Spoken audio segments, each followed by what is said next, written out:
Hello all friends, आज हम सीखने जा रहे हैं एक ऐसी चीज जो हर इंटरव्यू में सबसे पहले पूछी जाती है। और ये वो चीज है जिसे आप, अगर आपसे कहा जाए अपने बारे में बताइए, तो आप कंफ्यूज हो सकते मैं स्टार्ट कैसे करूं। तो आज हम इसी को सीखने वाले, जिसे नाम दिया है आज के टॉपिक का, हाउ टू इंट्रोड्यूस योरसेल्फ। ठीक है, तो आप शुरुआत कैसे करेंगे? सपोज कि आपके आगे बहुत सारे लोग हैं, ठीक है, और आप उन्हें बोलना चाह रहे हैं, आप उनका ध्यान आकर्षण करना चाहते हैं, तो आप यूज करते हैं एक वर्ड है हाय या हेलो। तो हाय इनफॉर्मल हो गया, और अगर बहुत सारे लोग हैं फॉर्मल मीटिंग में तो आप वहां पे हेलो बोलेंगे, हेलो एवरीवन। अगर सामने कोई इंटरव्यू ले रहा है तो आप बोलेंगे हेलो सर, हेलो मैम। और फिर क्या है कि आप अपना नाम बताएंगे, तो कहेंगे क्या कि माय नेम इज, और फिर जो भी आपका नाम है आप फुल नेम बताएंगे आप। ठीक है, ओके। सो आप अपना नाम बताते हैं अपना पूरा, तो my name is like just Ganesh Yadav, तो आप पूरा नाम बताएंगे माय नेम इज दिस। और आप चाहे तो उसके साथ में अपनी एज बता सकते हैं, तो आई एम 40 years old। ठीक है, या जो भी आपकी एज है तो आप वहां पे अपनी एज बता देंगे। फिर आप बताएंगे कि आप रहते कहां पर हैं, तो आई एम अ रेजिडेंट ऑफ, जो भी आपकी जगह का नाम जहां पे आप रहते हैं वो उसका जगह का बता देंगे। Just like I am a resident of Rana park और दिल्ली, और लाइक एनी। अगर आप अपने घर का पता नहीं बताना चाहते, मतलब you don't have to tell the address of your place, आप अपनी कॉलोनी का नाम बता सकते हैं, आप अपने शहर का नाम बता सकते हैं, ऐसे। और इसी को बताने का दूसरा तरीका है कि आई ड्वेल एट, फिर जो भी जगह है, या आई पुट अप एट, जो भी जगह है। ठीक है, तो एम ए रेजिडेंट की जगह पे आप ड्वेल एट या पुट अप एट लिख सकते हैं, बोल सकते हैं।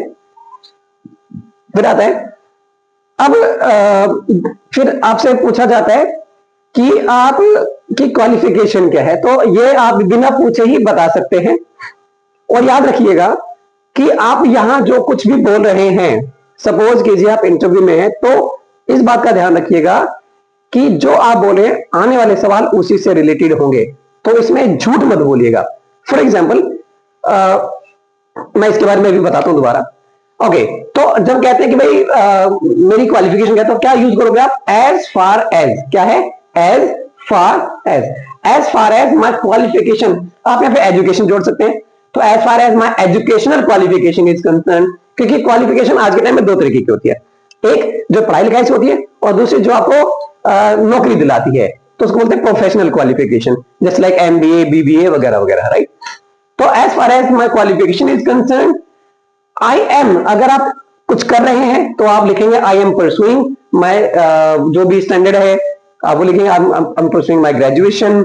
और I am a post graduate, आप ऐसे भी बोल सकते हैं I am a post graduate, अगर आपने मास्टर्स की हुई है तो। अगर आप एमबीए करते हो आई एम परसुइंग एमबीए, क्योंकि नौकरी के लिए मिनिमम क्राइटेरिया ग्रेजुएशन है, इसलिए। फ्रॉम, जो भी नाम है, like from Delhi university, from कोई भी यूनिवर्सिटी, ऐसे करके आप बोल सकते हैं।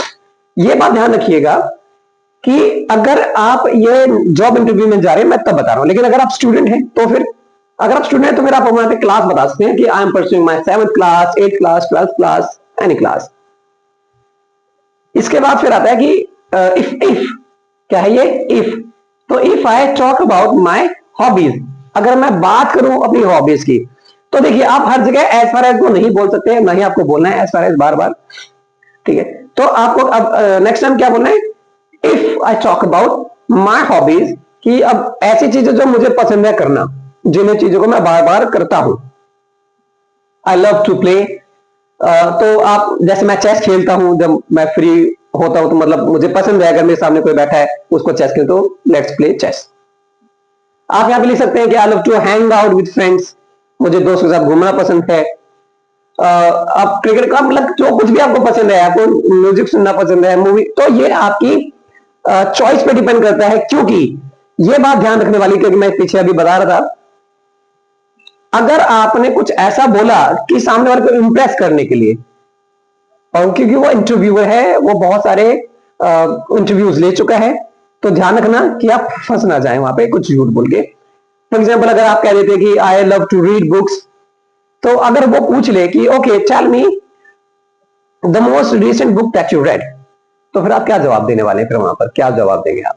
ठीक है, तो हो सकता है कि आप कुछ बोल दें just like currently I am reading this in that book, तो अगर उसके बाद कुछ और अंदर तक चला जाए तो फिर क्या बोलेंगे आप? तो क्योंकि क्वेश्चन में से क्वेश्चंस निकलते चले जाते हैं, इसलिए आपको सिर्फ और सिर्फ सच बोलना है, सच के सिवा कुछ नहीं बोलना।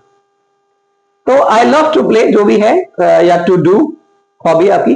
फिर आता है नेक्स्ट में as far as, again as far as my goal is concern, कि मेरा गोल क्या है। तो I want to be a, फिर जो भी आपका गोल है, I want to be a senior manager, I want to be a bank manager, I want to be policeman, जो भी आपका गोल है वो आप बता देंगे।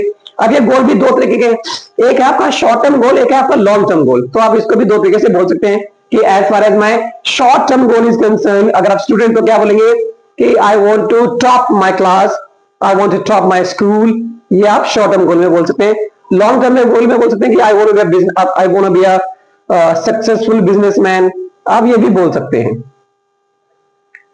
और फिर वहां पे बोलते हैं कि ठीक है, can you define success, what is the meaning of success. तो आपके ये अब ध्यान रहे कि आपको सोच समझ कर ही अपना इंटरव्यू लिखना है, उसकी तैयारी करनी है। उसके बाद फिर जब आप अपना ये इंट्रोडक्शन खत्म कर लेंगे तो सामने वाले से बोलेंगे कि now I am ready to answer your questions और please shoot your questions to me, आप ऐसा बोल सकते हैं। तो आप पाएंगे कि जब आप इस तरह जब इनको आप 4-5 बार रिपीट कर लेते हैं तो आपका जो कॉन्फिडेंस लेवल है, क्योंकि जो इंटरव्यूअर है वो आपका बस इसी से सिर्फ और सिर्फ कॉन्फिडेंस जानना चाहता है आपका, वो देखना चाहता है कि आपका कितना कॉन्फिडेंस है। आप जब बोलते समय आप उसे कितना आई कॉन्टैक्ट मेंटेन कर रहे हैं, आपकी आवाज में ठहराव कितना है, और आप जब बात करें तो आप इधर तो नहीं देख रहे ज्यादा होता। तो जाहिर सी बात है कि आपको आई कॉन्टैक्ट मेंटेन करके रखना है, क्योंकि ये आपके कॉन्फिडेंस को दिखाता है कि आप बहुत ज्यादा कॉन्फिडेंट हैं। सब प्लस आपको बहुत ज्यादा जल्दी नहीं बोलते जाना है कि आपको बहुत जल्दी अपना इंटरव्यू खत्म करने की नहीं, या अपना इंट्रोडक्शन खत्म की, ऐसा भी नहीं। आपको एक बोलने के बाद और अपने नॉन वर्बल क्यूज क्या होते हैं, जो आप अपने आंखों से, अपने स्माइल से, अपनी गर्दन से बोलते हैं, तो इन्हें कहते हैं नॉन वर्बल। इससे क्या होता है, जो सामने वाला व्यक्ति है वो इंप्रेस होता है, उसे आप अट्रैक्टिव लगते हैं। अट्रैक्टिव इन द सेंस कि ये मेरे काम का बंदा है, अगर इंटरव्यू की बात है। अगर आप स्टूडेंट हैं तो उसे लगा कि ये बहुत इंटेलिजेंट है, भले आप ना हो, लेकिन इंग्लिश में तो आप इंटेलिजेंट हो ना एटलीस्ट यहां पर, तो ये आपको दिखाना है। और जाहिर सी बात है अगर आप ये वीडियो देख रहे हो तो जाहिर सी बात आप इंटेलिजेंट हैं, क्योंकि अदरवाइज आप रील्स को स्क्रॉल कर रहे होते। ठीक है, तो I don't mean to offend anyone, just pass it on as a joke only. तो इस तरीके से हम अपना इंटरव्यू इंट्रोडक्शन देते हैं और कोशिश करते हैं कि मैं वो सारी बातें बता दूं जो सामने वाला मुझसे पूछ सकता है। तो आई होप ये वीडियो आपको मदद करेगा, आपको अपने इंटरव्यूज की प्रिपरेशन के लिए, अपने इंट्रोडक्शन देने में। Thank you so much.